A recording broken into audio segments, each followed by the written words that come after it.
আমাকে বিয়ে করতে হলে আপনার আমার 3টি শর্ত মানতে হবে। বলুন কি শর্ত? 1, আমি বিয়ের পরে পড়তে চাই। নিশ্চয়ই বলবেন।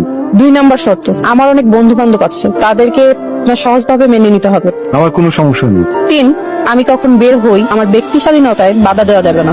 আমি আপনার ব্যক্তি স্বাধীনতায় বাধা হয়ে দাঁড়াবো না। শর্তের কথা শুনে আমি ভয় পেয়েছিলাম। আমি ভেবেছিলাম আপনি আমাকে দাড়ি কাটার শর্ত দেবেন।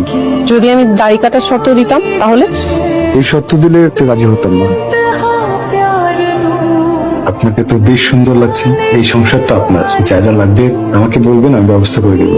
আচ্ছা, আপনি মনে হয় ক্ষুধার্ত। আমার ক্ষুধা নেই, আপনার খেতে ইচ্ছা করলে আপনি খান। ঠিক আছে, আমার কাছে শুকরিয়া আদায় করার জন্য আমরা দুইজনে 2 রাকাত নামাজ আদায় করে নিই। আপনি তো অনেক খুশি, আপনি আদায় করেন। আপনি খুশি না? বুঝতে পারছি না, আমার মাথাটা খুব ব্যথা করছে। আমি কি ঘুমাতে পারি? নিশ্চয়ই ঘুমাবেন। আপনি তাহলে বিশ্রাম নিন, আমি নামাজ আদায় করি। এসেছিস, আমি খুব খুশি হয়েছি। তুই তো বিয়েতে দাওয়াত দিলি না। আমার বিয়ে আমি নিজেই জানতাম না। কাউকে কিছু না বলেই বিয়ে করে ফেললি, কাজটা একদম ঠিক করলি না। বিশ্বাস কর, ওমা একরকম আমাকে হাত পা বেঁধে তারপর বিয়ে দিয়েছে। কিন্তু কবুলটা তো তুই বলেছিস, তাই না? কি করব বল, বাবা অসুস্থ, পুরো ওনাকে না বলতাম। এটাই মেয়ে মানুষের জীবন, বিয়ের আগে বাবার হুকুম আর বিয়ের পর জামাইয়ের হুকুম। আচ্ছা ঠিক আছে, মানলাম। শুরুতে আমাদেরকে একটু দেখা। কোনো ছবি আমার কাছে নেই। কি বলিস, বিয়েতে ছবি তুলিস নাই? বিশ্বাস কর, নেই। আমাকে জোর করে বিয়ে দেওয়া হয়েছে। যদি সম্ভব হতো এক্ষুনি বাড়ি ছেড়ে চলে যেতাম। দুলাভাই কখন আসবে? ওর আসতে রাত হবে, 11টা বাজবে। আপনি কোথায়? এই তো কাছাকাছি। কেন, কিছু লাগবে? আপনি আমার এক বান্ধবীর বাসায় যে আমার জন্য একটা নোট নিয়ে আসতে পারবেন? হ্যাঁ, নিশ্চয়ই পারবো। আপনি ওনার বাসার ঠিকানা আমি নিয়ে আসতেছি। ঠিক আছে।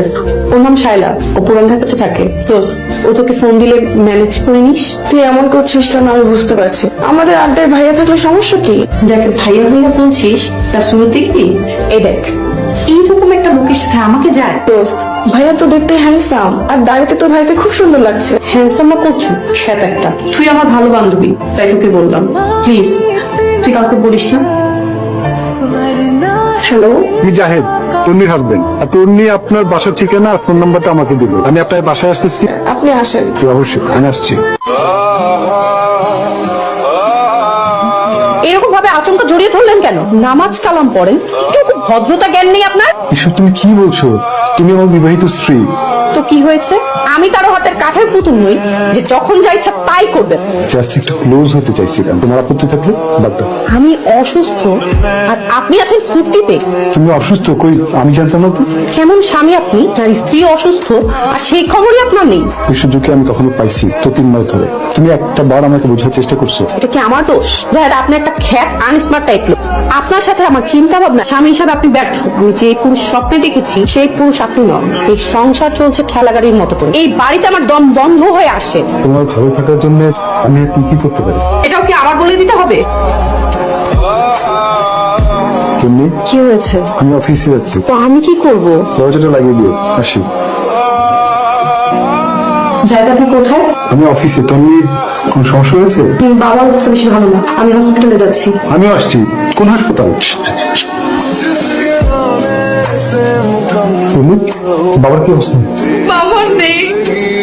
ভাবি, এটা হঠাৎ করে মারা গেল, আমরা তো এখন বিপদে পড়লাম। কিসের বিপদ ভাই? বেতন জানেন, ভাই অসুস্থ হওয়ার পরে 1-2 লাখ করে নিতে নিতে 6.5 লাখ টাকা নেওয়া হবে। আমার থেকে 3.5 লাখ টাকা নিছে। আমার থেকে 4 লাখ টাকা নিচ্ছে। মানবতার জন্য লাশ দাফন করতে বাধা দিনি, এখন টাকা পরিশোধ করার ব্যবস্থা করো। এত টাকা আমি কোথায় পাবো ভাই? এই ফ্ল্যাটটা বিক্রি করে দেন। এই ফ্ল্যাট বিক্রি করলে আমরা থাকবো কোথায়? তার মানে কি তোমরা টাকা দেবে না? টাকা কিভাবে আদায় করতে হয় এটা আমাদের জানা আছে। আপনারা থামেন দয়া করে। আমার শ্বশুরের কবরের মাটি এখনো শুকায়নি, আর আপনারা তার স্ত্রী সন্তানকে টাকার জন্য বাড়ি ছাড়া করতে চাইতেছেন। আপনারা কেমন মানুষ? আল্লাহর কাছে কি জবাব দিবেন? তোমার শ্বশুর কি জবাব দিবে সেটা চিন্তা করো না। এত দরদ যখন, টাকা তুমি দিয়ে দাও। 3 দিনের মধ্যে আপনারা আপনাদের পাওনা টাকা পেয়ে যাবেন। এখন আপনারা আসতে পারেন। কত টাকা দিবে? গত 3 বছর তোমার শ্বশুর বাড়ি থেকে বের হতে পারেনি। এখন এসব কথা রাখেন তো। আমি 3টা চেক দিয়ে যাচ্ছি, 3 জনকে দিয়ে দিবেন।